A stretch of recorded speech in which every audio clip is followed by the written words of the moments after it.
सबको जय मसीह की। आप सब लोगों का स्वागत है फाउंडेशन क्लास के क्लास नंबर 5 के ए पार्ट में। आज हम 5वीं क्लास को करने वाले हैं, ए और बी को। तो आज हम जानेंगे कि कैसे स्पष्ट रूप से यीशु मसीह को सुसमाचार को लोगों के साथ बांटे। कैसे स्पष्ट रूप से यीशु मसीह के सुसमाचार को दूसरों के साथ बांटे, आज हम इस टॉपिक पर बात करने वाला है। और फाइनली हमने जो 4 क्लासें की है, अगर आप अच्छी तरह से जान गए हो तो आप जानेंगे कि अब उसको प्रैक्टिकली कैसे करना है, क्योंकि अब तक जो आप 4 क्लासों में किया है वो सिर्फ एक थ्योरी थी। अब उसको प्रैक्टिकल में हमें करना है। ओके, तो आइए हम क्लास में जाते हैं। सर्वशक्तिमान परमेश्वर प्रभु यीशु, हम आपकी महिमा करते हैं प्रभु, धन्यवाद करते हैं आज के दिन के लिए। प्रभु आप राजाओं के राजा, प्रभुओं की प्रभु, दया के सागर हो पिता परमेश्वर। धन्यवाद करते प्रभु इस समय के लिए कि आपने हमें संभाल के रखा है। प्रभु आज हम सीखेंगे कि कैसे हम लोगों के साथ आपके सुसमाचार को बांट सकते हैं। प्रभु ये बहुत ही अद्भुत तेरी आज्ञा को पूरा करने के बारे में हम सीख रहे हैं परमेश्वर। प्रभु आप इस क्लास के माध्यम से हमारी मदद करना, सहायता करना प्रभु, कि सचमुच हम लोगों के बीच में जब आपके सुसमाचार को लेकर जाएं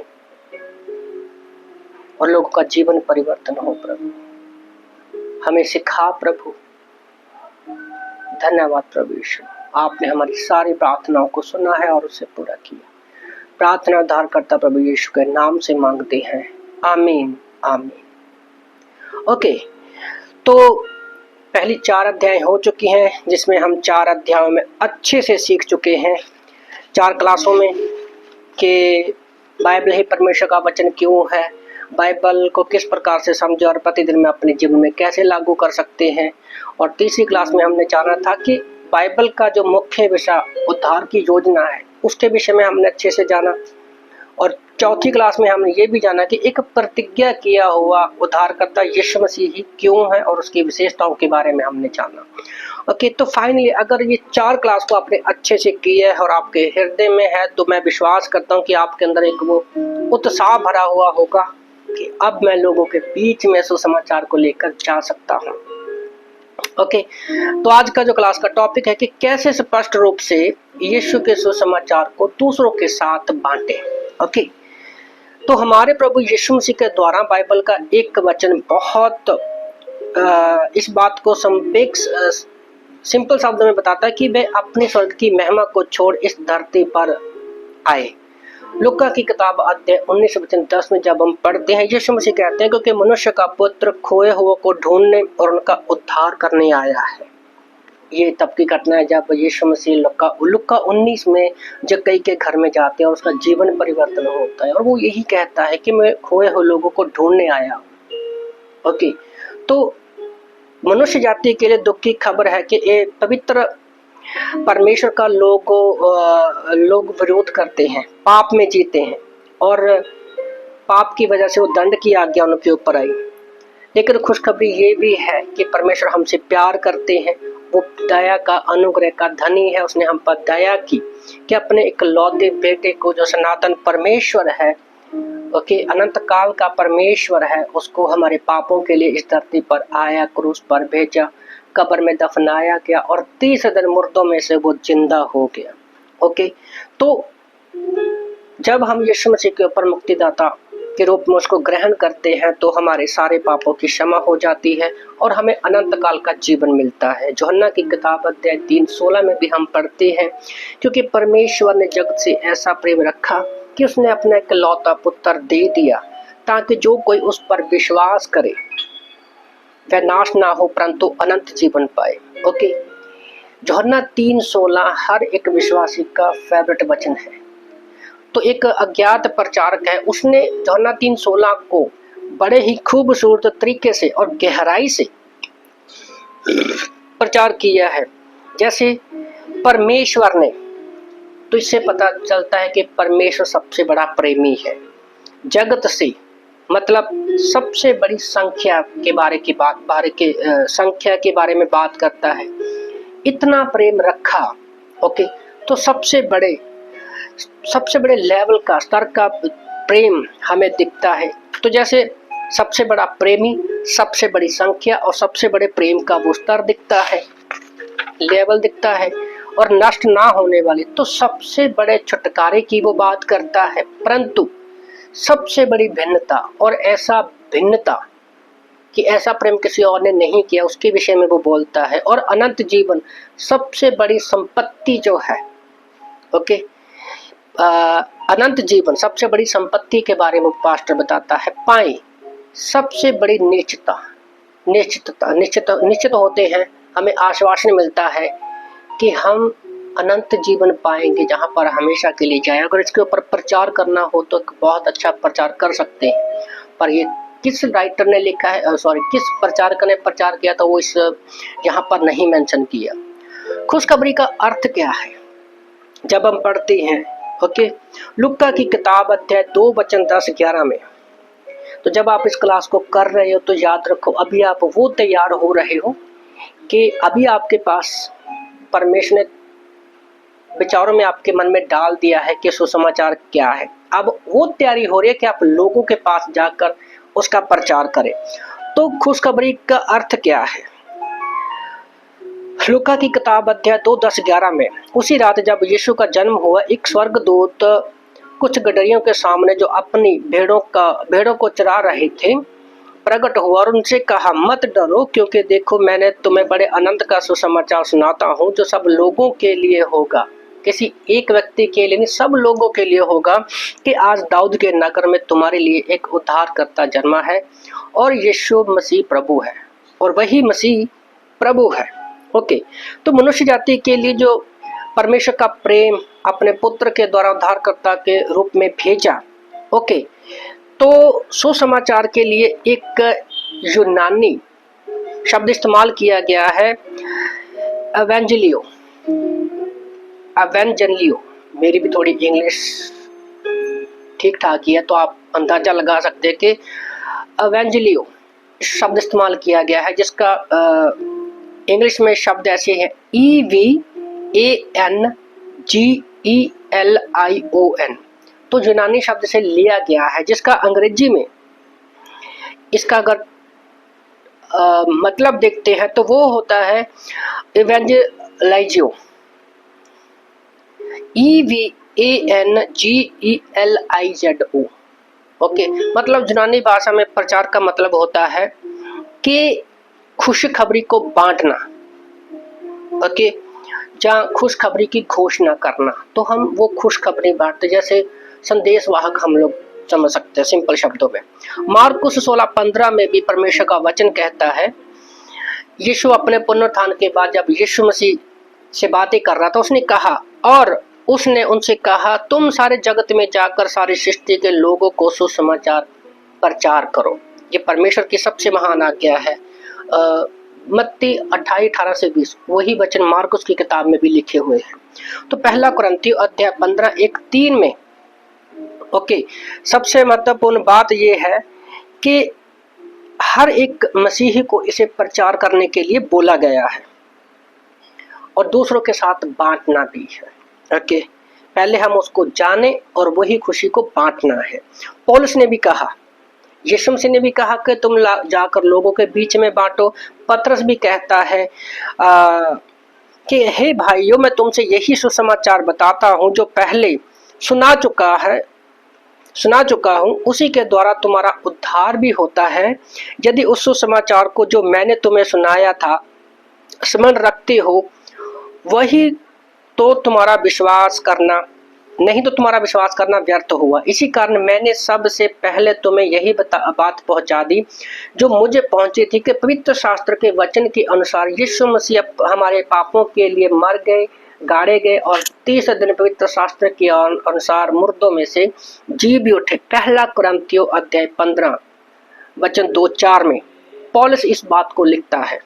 ओके, तो पहले यीशु मसीह कहते हैं 16:15 में कि लोगों के बीच में सुसमाचार सुनाओ, और पहला कुरिन्थियों 15 2 से 4 में जब पढ़ते हैं तो पौलुस भी कहता है। ओके, तो एक्चुअल में सुसमाचार प्रचार करने का अर्थ क्या है, हम इसको शॉर्ट में समझेंगे कि यीशु मसीह, हम पापी हैं, यीशु मसीह हमारे पापों के लिए यीशु इस धरती पर आए, क्रूस पर मारे गए और 30 दिन मुर्दों में से जिंदा हो गए और हमें अनंत जीवन मिलता है और हमें पवित्र आत्मा का वरदान मिलता है। ओके, और जब हम, ये सारी चीजें तब ही होती है जब हम परमेश्वर की ओर मुड़ते हैं। प्रेरितों के काम अध्याय 38 वचन 44 के अनुसार, प्रेरितों के काम अध्याय 10 वचन 38 से लेकर 44 तक पढ़ते हैं। ओके, बहुत सारे मसीहियों की प्रॉब्लम ये है कि वो सुसमाचार को बांटना तो चाहते हैं पर बांटना वो नहीं जानते। ओके, तो यहाँ पर अभी जो आगे कुछ पॉइंट है जिनके द्वारा आप जानेंगे, सीखेंगे कि कैसे हम किसी दूसरे व्यक्ति के साथ परमेश्वर के सुसमाचार को बांट सकते हैं। ओके, तो इन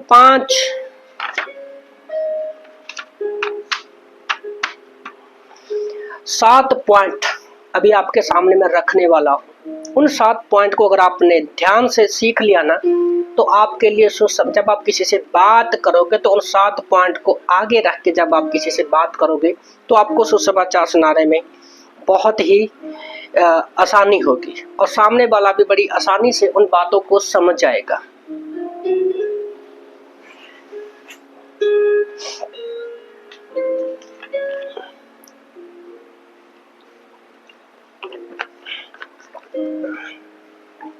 ओके, तो इस 7 पॉइंट को याद रखिए, आप पूरी जिंदगी इन 7 पॉइंट को याद रखिए, सुसमाचार सुनाने में आपको मदद मिलेगी। ओके,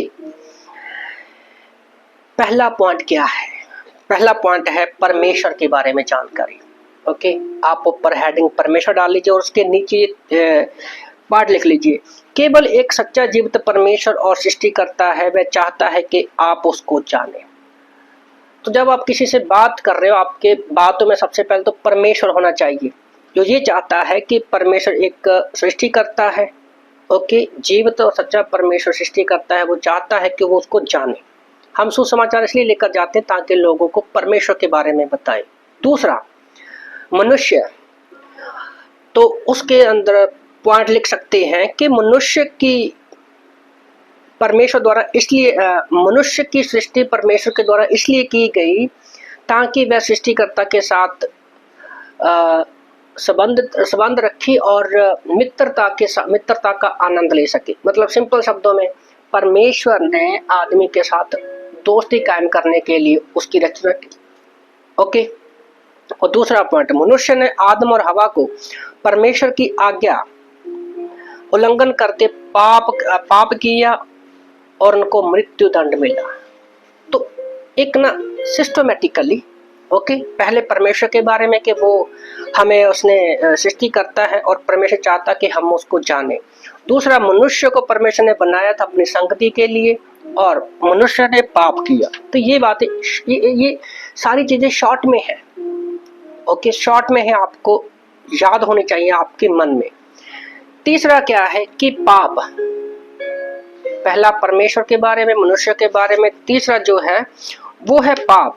ओके, तो पाप के भी आगे 2 पॉइंट हम लोग सब पॉइंट लिख सकते हैं कि परमेश्वर के पवित्र स्वभाव और अच्छाई के विरुद्ध कोई विचार या कार्य है। पाप क्या है? हमारे मन में ऐसा विचार जो परमेश्वर की स्वभाव और सच्चाई, उसके अनुग्रह के, जो उसकी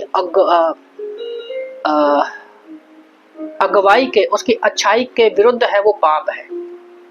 या सिंपल शब्दों में समझो, ऐसा कोई भी विचार जो हमें परमेश्वर के विचारों से अलग करता है वो पाप है। ओके, दूसरा, सभी मनुष्य पापी हैं और हम स्वयं को नहीं बचा सकते। मानव जाति की उत्पत्ति से पूर्व परमेश्वर ने मसीह की वाचा की जा चुकी थी। याद रखिए, यीशु मसीह को उत्पत्ति से पहले ही उसको घात किया जा चुका था, परमेश्वर ने बता दिया था। तीसरा, हमें क्या है, यीशु मसीह के बारे में पता होना चाहिए। ओके, पहले परमेश्वर, फिर इंसान, फिर पाप। ये अब हम सिस्टमैटिकली लोगों के बारे लोगों से जब आप बात करोगे तो इस संदर्भ में एक पैटर्न हमें दिया है, एक नमूना परमेश्वर ने दिया है कि पहले परमेश्वर के बारे में बताओ कौन है, मनुष्य के बारे में बताइए, फिर पाप के विषय में। ओके, पाप के बाद एंट्री होती है यीशु मसीह की। तो यीशु मसीह के बारे में हमें बताना है कि वो कौन है। वो परमेश्वर का अनंत पुत्र है। ओके, और जो मनुष्य के रूप में प्रकट हुआ धरती पर। बी पॉइंट, यीशु पाप रहित था। उसके जीवन के बारे में बता सकते हैं, उसके चमत्कारों के बारे में हमें बताना है। तीसरा कि यीशु ने क्या किया। पहले यीशु मसीह कौन है, ओके, उसके जीवन के बारे में, उसके चमत्कारों के बारे में। तीसरा पॉइंट है कि यीशु ने क्या किया। उसने क्रूस पर पवित्र बलिदान बनकर हमारे पापों की कीमत चुकाई है। उसे दफनाया गया, वो हमारे पापों के लिए मारा गया, गाड़ा गया और तीसरे दिन जी उठा। एक पापी के दंड की कीमत के एवज में यीशु मसीह हमारे लिए एक उदाहरण है। ओके, अगला पॉइंट जो है चौथा या पांचवा, एक दो तीन चार, हाँ पांचवा पॉइंट जो है कि अब यहां तक तो आपने समझा दिया, तो उसके बाद उद्धार देने वाला विश्वास। ओके, जब वो यीशु मसीह के बारे में भी हम बता देते तो एक उद्धार देने वाला विश्वास के बारे में बात हुई। ये क्या है? केवल यीशु पर और उसके क्रूस पर किए गए कार्यों पर अपने उद्धार के लिए विश्वास करना। ओके, तो जब हम व्यक्ति को कुछ बताते हैं कि अब यीशु मसीह कौन है, क्या है, तो हम उसको उद्धार की प्रार्थना के बारे में बोल सकते हैं। ओके, कि सिर्फ उस पर विश्वास करने से ही हमें उद्धार होगा। छठवां पॉइंट, उसको निमंत्रण देना, बुलाना। किसके लिए? पहला पॉइंट है स्पष्ट करने वाला प्रश्न, क्या आप इसे समझ सकते हो? शंकाओं को स्पष्ट करना अगर कोई है तो जब तक आपने यीशु मसीह तक और उस पर विश्वास करने के लिए, क्या आप उस पर विश्वास करना चाहते हो, यहाँ तक पहुँचने के लिए अगर उसको कोई दिक्कत हो रही है, कोई शंका है, तो उसको क्लियर कीजिए। ठीक है, उद्धार की प्रार्थना करने से पहले कुछ शंकाएं हो सकती हैं, ठीक है, तो आप उनका समाधान करें। दूसरा कि निमंत्रण का प्रश्न, क्या आपको अपने पापों की क्षमा प्राप्त करना है और इस बात का भरोसा करना है कि आप स्वर्ग जाएंगे? तो हम निमंत्रण इसलिए भी बुला सकते हैं, प्रार्थना के लिए मोटिवेट कर सकते हैं कि क्या आप चाहते हैं कि आप स्वर्ग जाना चाहते हो, तो बोलेगा हाँ, ठीक है, ये बोल सकते हैं। तीसरा प्रार्थना सामर्थ्य की समर्पण की प्रार्थना, ओके, उसके बारे में बता सकते हैं। और उद्धार का आश्वासन, ठीक है, समर्पण की प्रार्थना, वो व्यक्ति कहेगा कि हाँ मैं विश्वास करना चाहता हूँ, तो वो प्रार्थना कर सकता है कि प्रभु जी, आप बोल सकते हैं, आप मेरे पीछे बोल सकते हैं, प्रभु यीशु मैं पापी हूँ, आप मेरे पापों के लिए धरती पर आए, क्रूस पर मारे गए और तीसरे दिन मुर्दों में से जिंदा हो गए। आप मेरे उद्धार करता हो, आप मेरे प्रभु हो, मैं आपके बलिदान के ऊपर विश्वास करता हूँ, मेरे जीवन में आइए यीशु नाम से, आमीन। बस इतनी सी प्रार्थना, ओके, हम करवा सकते हैं। ओके, तो सातवां पॉइंट क्या है? सातवां पॉइंट है अवलोकन। सरल कदम जिन्हें नए विश्वासियों को शिष्यता में बढ़ाने के लिए पालन करना चाहिए। ओके, मतलब अब उसने तौबा कर ली तो अब उसको आगे, ताकि वो प्रभु को और भी गहराई से जाने, एक चेले के रूप में हम अपना अगला कदम बढ़ा सकते हैं। ओके, तो हम अगला कदम बढ़ा सकते हैं, ठीक है। तो इसको सिंपल शब्द में, जब आपने किसी से बात करने, सबसे पहले परमेश्वर के बारे में बताना है कि परमेश्वर चाहता है कि हम उसको जाने, फिर उसको मनुष्य के बारे में बताना कि परमेश्वर ने उसको रचा कि उसके साथ दोस्ती का आनंद ले सके, फिर पाप के विषय में बताना है कि कैसे पाप आया, कि कैसे विचारों में हम हमारे विचारों में परमेश्वर के विरुद्ध सोचते हैं, तो वो पाप है। चौथा, फिर हम यीशु मसीह के बारे में बता सकते हैं कि वो कौन है, क्या है, कैसे वो हमारे पापों के लिए धरती पर आए, मारे गए, गाड़े गए और जिंदा हो गए। फिर पांचवा जो है, फिर हम उसको विश्वास दिला सकते हैं कि अगर आप यीशु पर विश्वास करना चाहते हो, है ना, तो आप प्रार्थना कर सकते हो। तो फिर उसको छठवां पॉइंट है कि उसको निमंत्रण देना, ओके, कि अगर आप चाहते हो हम आपके लिए प्रार्थना करें, तो फिर उससे पहले पूछे कोई शंका तो नहीं है, तो उसके बाद आप प्रार्थना करवा सकते हो। और सातवां पॉइंट, आगे उसको शिष्यता के लिए आप चर्च में बुला सकते हो, बाइबल दे सकते हो, है ना, उसका जो फॉलोअप कर सकते हो, वो बाद का प्रोसेस है। तो अभी जो आज की क्लास में हम जानेंगे कि कैसे हम सिर्फ एक व्यक्ति से बात कर सकते हो। अगर ये 7 पॉइंट आपके मन में है तो आप किसी भी व्यक्ति को अच्छे से सिंपल शब्दों में प्रभु के बारे में बता सकते हो। तो यहाँ पर पास्टर ने एक बहुत अच्छा नमूना दिया है लिखित रूप में कि मान लो आपके सामने एक व्यक्ति है तो कैसे वो सवाल के जवाब देगा और कैसे हम उसको उत्तर दे सकते हैं। ओके, तो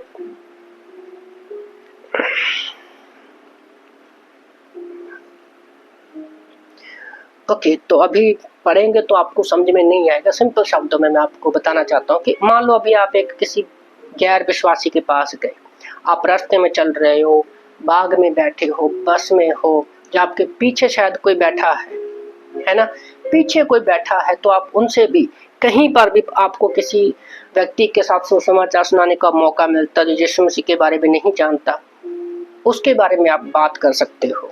ठीक है, तो कई बार हम होता है कि हम किसी व्यक्ति के, जैसे हम लोग मुंबई में क्या करते हैं, सड़कों पर जाते हैं और लोगों को इस तरह से पर्चे बांटते हैं। इसमें शायद आपको उल्टा दिखाई देगा, इसमें लिखा है यदि हम दोबारा ना मिले तो।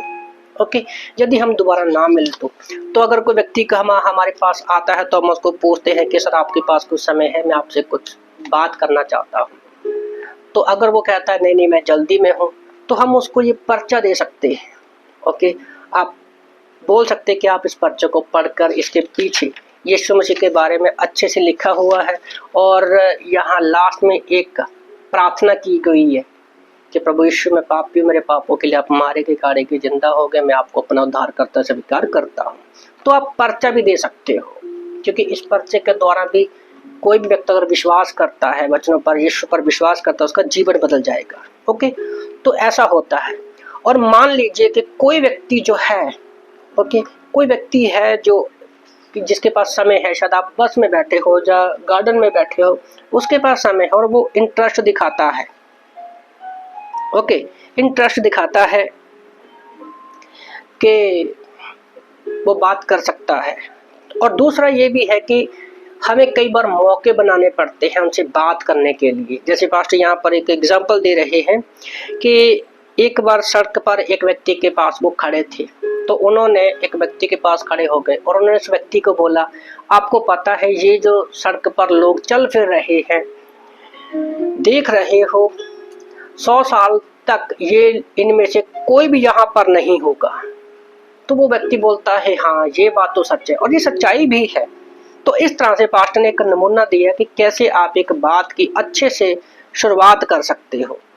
ओके, तो अगर इस तरह से हमारे भी अलग अलग तरीकों से आप जब जैसे जैसे सुसमाचार के लिए जाओगे तो प्रैक्टिकली होगा, आपको परमेश्वर बुद्धि देगा, ज्ञान देगा कि कैसे आप किसी व्यक्ति से सुसमाचार सुनाने के लिए एक रचनात्मक तरीके से उसको अट्रैक्ट कर सकते हो अपनी ओर। तो पास्टर ने जैसे ये सड़क पर चलते लोगों का एग्जांपल दिया। ओके, तो ऐसे और भी बहुत सारे मौके हैं। बहुत से लोग, मैंने वैसे तो बहुत सारे तरीकों से मैं सुसमाचार सुनाने के मौके ढूंढता हूँ और बातचीत करता हूँ। और सबसे बड़ा ना, मुंबई में एक मुझे बड़ा मजा आता है कि कुछ लोग बोलते हैं कि तुम्हारे बाल बड़े सफ़ेद हो गए, क्योंकि मुंबई में बाल मेरे जल्दी सफ़ेद हो गए, पता नहीं शायद पानी की वजह से। तो मेरे बाल सफ़ेद हो गए और दाढ़ी तो बिल्कुल सफ़ेद हो गई, और मैं ना जल्दी एक बार इतना बिजी हो गया था कि मुझे शेविंग करने का टाइम ही नहीं मिला। तो वहाँ पर ज़्यादातर हम जो लोकल ट्रेन में सफ़र करते हैं, तो वहाँ पर एक डब्बे में शीट होती है, मतलब ज़्यादा बुजुर्ग रहते हैं, सीनियर सिटीजन बोलते हैं हम उनको। तो वाइट दाढ़ी, सफ़ेद दाढ़ी होने की वजह से, बड़ी होने की वजह से कभी कभी मैं वहाँ पर जाके बैठ जाता, तो भीड़ में सीट मिलना वहाँ पर बड़ा मुश्किल है। तो मैंने एक दिन क्या हुआ देखा कि जब मैं उनकी सीट पर बैठा था, मुझे किसी ने नहीं उठाया, बल्कि और भी बुजुर्ग आदमी आकर बैठ गए। तो मेरी सफ़ेद दाढ़ी देखकर उन्होंने को लगा कि शायद ये बंदा बहुत बुजुर्ग है ना, एक सीनियर सिटीजन है। तो उन्होंने मुझसे बात करना शुरू की, और बातें करते करते मेरे 1 घंटे के सफ़र में आसपास बैठे हुए कम से कम 10-12 जो बुजुर्ग लोग थे, उन सबको सुसमाचार सुनाने का मौका मिला। और 2-3 जन ने तो तौबा किया और यीशु मसीह पर विश्वास किया, तो मैंने इसको अपना एक हिस्सा बना लिया। प्रभु कभी भी कहीं भी रचनात्मक तरीके से आपको इस्तेमाल कर सकता है लोगों को सुसमाचार सुनाने के लिए। तो ये मेरा एक तरीका था। जब भी मैं भीड़ में जल्दी सेव नहीं करता था, एक हफ्ते में काफ़ी बढ़ जाती थी गाड़ी मेरी, तो मैं बुजुर्गों की सीट पर जाके बैठ जाता। इससे क्या होता था कि एक तो संगति करने का मौका मिल जाता और बहुत सारे लोगों को सुसमाचार सुनाने का मौका मिल जाता। और कभी कभी रोड पर जाते थे, पैदल जा रहा हूँ, कोई बंदा ऐसे बैठा है, उदास बैठा है, उसके पास हम लोग जाकर बोलते हैं आप बहुत अच्छे हो और परमेश्वर आपसे प्यार करते हैं। ज़्यादातर मेरे और फैमिली का जो पर्सनल एक बात हम स्टार्टिंग यहीं से करते हैं, सर आप बहुत अच्छे हो, परमेश्वर आपसे प्यार करते हैं। तो इतनी बात सुनकर वो उत्साहित हो जाता है, अट्रैक्ट होता है, बात सुनने के लिए रेडी हो जाता है। तो फिर एक बार सिचुएशन बन गई सुसमाचार सुनाने की, तो हम लोग उनसे फिर अपना बताते हैं। कभी कभी कोई बीमारी में होता है तो प्रार्थना के द्वारा। तो मतलब कहने का तरीका ये है, जब आप सुसमाचार सुनाने के लिए जाओगे तो परमेश्वर आपको बुद्धि देगा। ओके, तो यहाँ पर पास्टर एक सड़क के किनारे व्यक्ति के पास खड़े रहते हैं और उनको पूछते हैं कि 100 साल के बाद ऐसा व्यक्ति कोई नहीं है। ओके, तो एक जब आपसे बात करने के लिए तैयार हो जाता है सुनने के लिए, तो उसके सामने हम 3 क्वेश्चन रख सकते हैं कि पहला कि परमेश्वर कौन है और उसने मुझे क्यों बनाया। दूसरा सवाल हम कर सकते हैं कि परमेश्वर की मेरे जीवन के लिए क्या योजना है। तीसरा सवाल हम पूछ सकते हैं कि मरने के बाद कहाँ से जाएंगे। ओके, तो आप ये क्वेश्चन उस दूसरे व्यक्ति से पूछ सकते हैं कि मैं कहाँ से आया, क्यों आया और कहाँ जाऊंगा। तो सामने वाला व्यक्ति बोलेगा नहीं मैं इसके बारे में नहीं जानता, क्योंकि बहुत सारे लोग जो हैं इसके बारे में जानते भी नहीं है।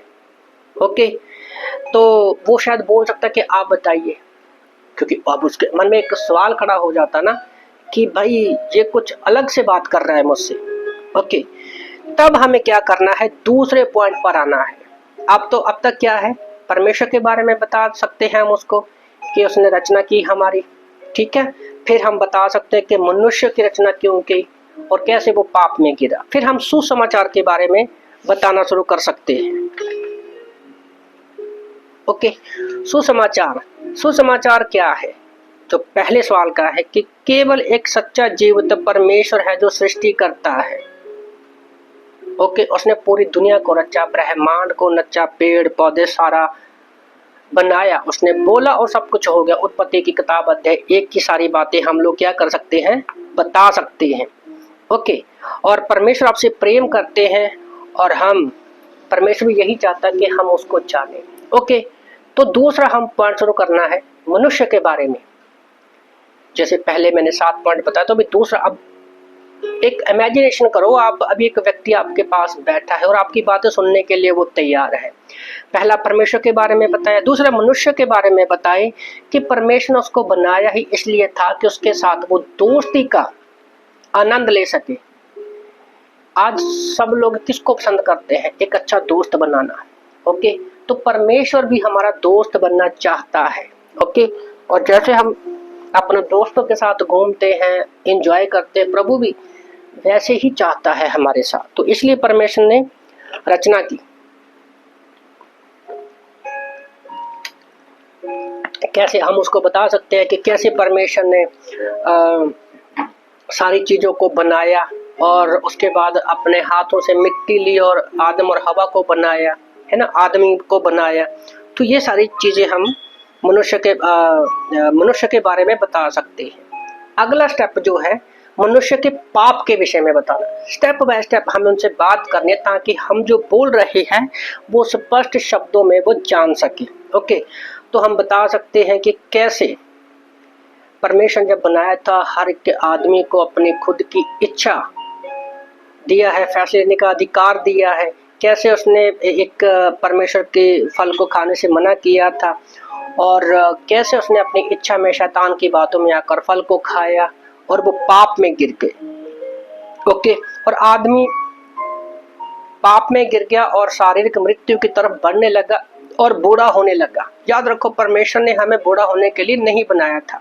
जब उसने उसका आज्ञा पालन किया तो वो पाप में गिर गए। और बाइबल भी कहती है रोमन की किताब अध्याय 6 वचन 23 में, पाप की मजदूरी क्या है? मृत्यु है। ओके, वही कारण है कि आज जो भी व्यक्ति पैदा होता है वो पाप में ही पैदा होता है। ओके, तो वो आगे आगे आदमी पाप में पैदा होता है। ठीक है, तो इसके बारे में भी हम लोग खुलकर उस बात कर सकते हैं। ठीक है, तो हम पूछ सकते हैं कि क्या कभी आपने इस विषय के बारे में सोचा है? प्रश्न कर सकते हैं। तो वो बोलेगा नहीं, हाँ या ना में उत्तर देगा, तो उसकी एक ना जिज्ञासा बढ़ेगी आपकी तरफ। ओके, तो कई बार वो आपको उत्तर दे सकता है, कई बार को शायद आपको अच्छा उत्तर नहीं मिलेगा। ठीक है, तो पास्टर यहाँ पर एक एग्जाम्पल दे रहे हैं। तो पास्टर यहाँ पर एक बड़ी एक एग्जाम्पल दे रहे हैं, अपनी ओर से एक उदाहरण दे रहे हैं कि मैंने एक व्यक्ति को बोला कि मतलब जब कई बार उस व्यक्ति का इंटरेस्ट नहीं बढ़ रहा हमारी बातों में, परमेश्वर की बातें सुनने में। ओके, तो हम एक एग्जाम्पल का सहारा भी ले सकते हैं। यहाँ पर पास्टर एक एग्जाम्पल देते हैं कि मैं एक बार अखबार पढ़ रहा, एक व्यक्ति अखबार पढ़ रहा होता है, वो जन्मा तो 1990 में था और उसके पास अखबार आता है कि 8 अप्रैल 2030 में क्या है वो पढ़ रहा होता है। तो उसको पता चलता है 8:30 में मैं हूँ, तो उसको अपना भविष्य पता चल जाता है। तो वो सोचता है अभी मैं करोड़पति बन जाऊंगा, बहुत सारे सपने बनाने लगता है। पर जब वो आगे अखबार के पन्नों को फरोलता है तो उसको पता चलता है कि जो भविष्य देख रहा वो एक्चुअल में 2030 में 8 अप्रैल 2030 में उसकी मृत्यु होने वाली है। उसका जन्म जो है 90 में हुआ था, तो उसकी मृत्यु जो है 2030 में होने वाली। तो ऐसे अपनी ओर से एक एग्जाम्पल वो देते हैं। तो सोचो ना, ये कहानी एक हास्यपूर्ण कहानी है और मनुष्य को एक दिन तो मरना ही है, उसकी सारी संपत्ति वो यहीं पर छोड़ जाएगा।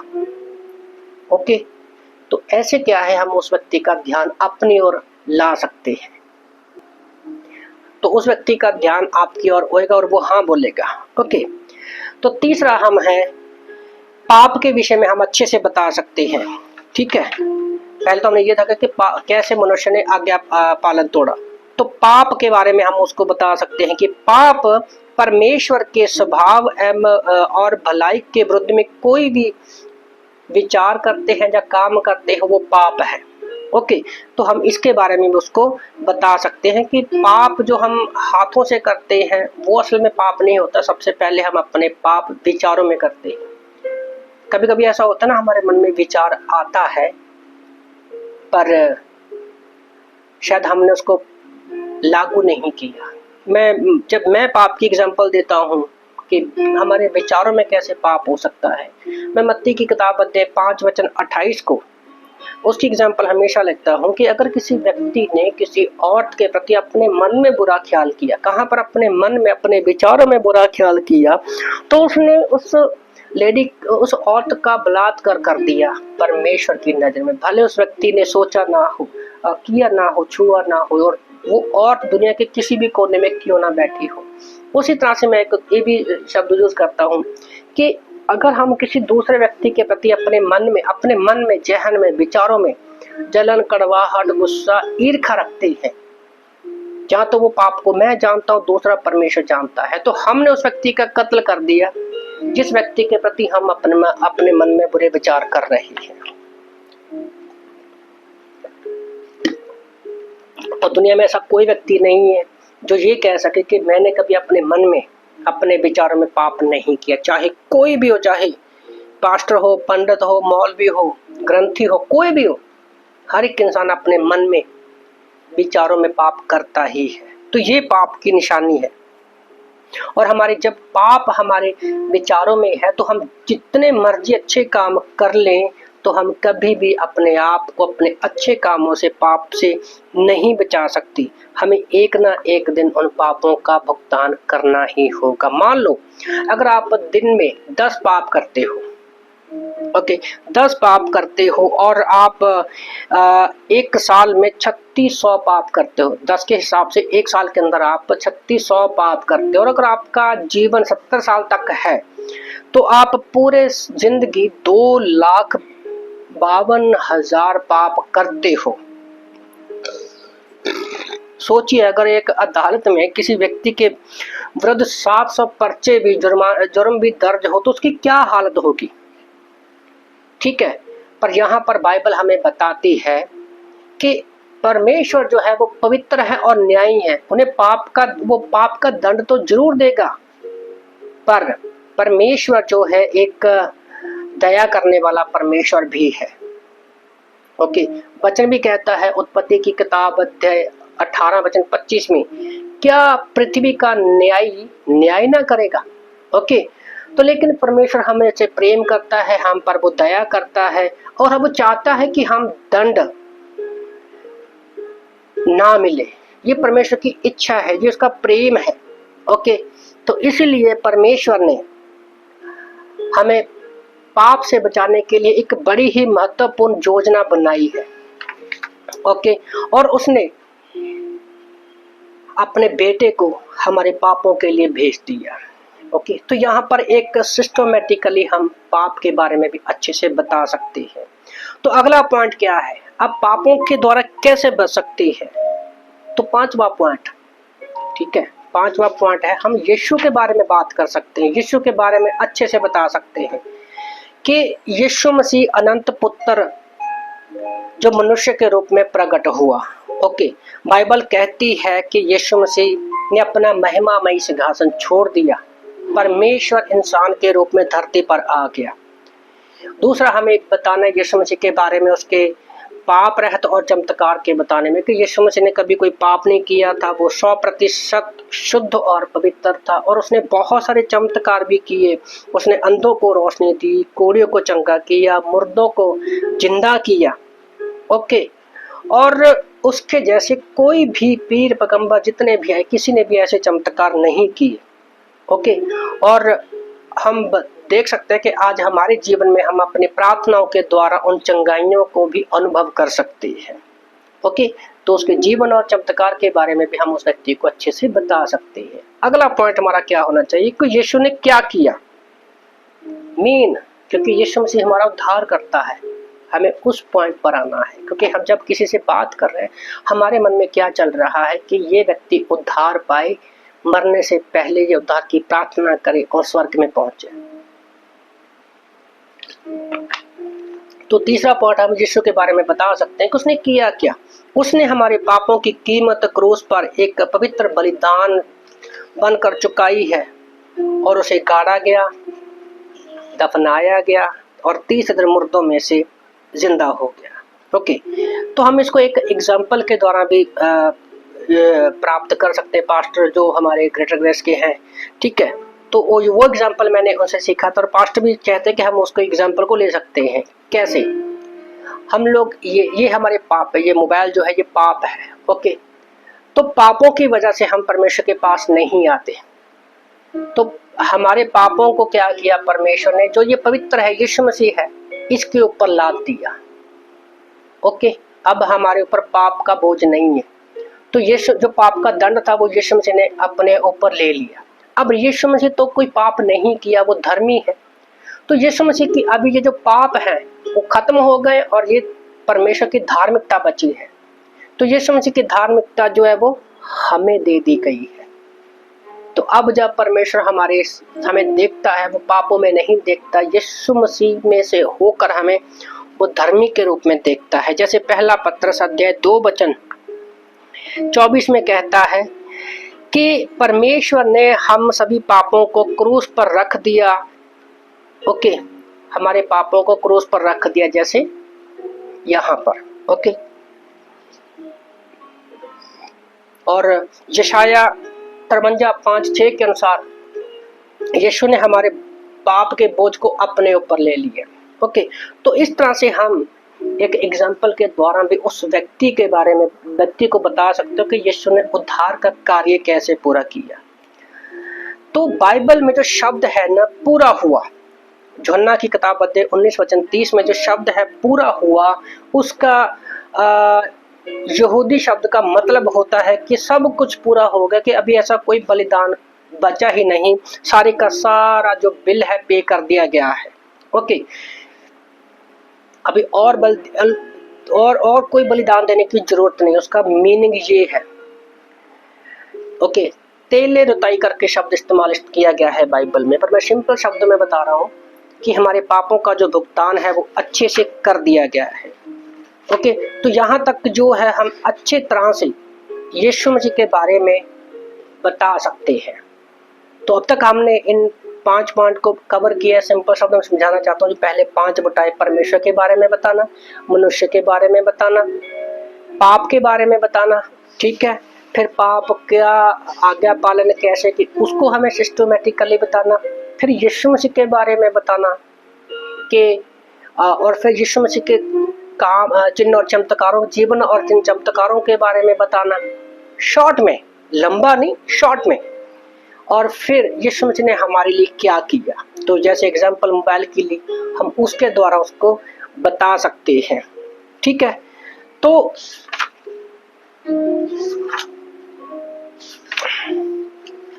यहाँ तक हम एक व्यक्ति को अच्छे से परमेश्वर के बारे में बता सकते हैं। बाकी हम क्लास 5 के बी पार्ट में सीखेंगे कि आगे के बाकी पॉइंट को जानेंगे। ओके, तो थोड़ा ब्रेक लेते हैं।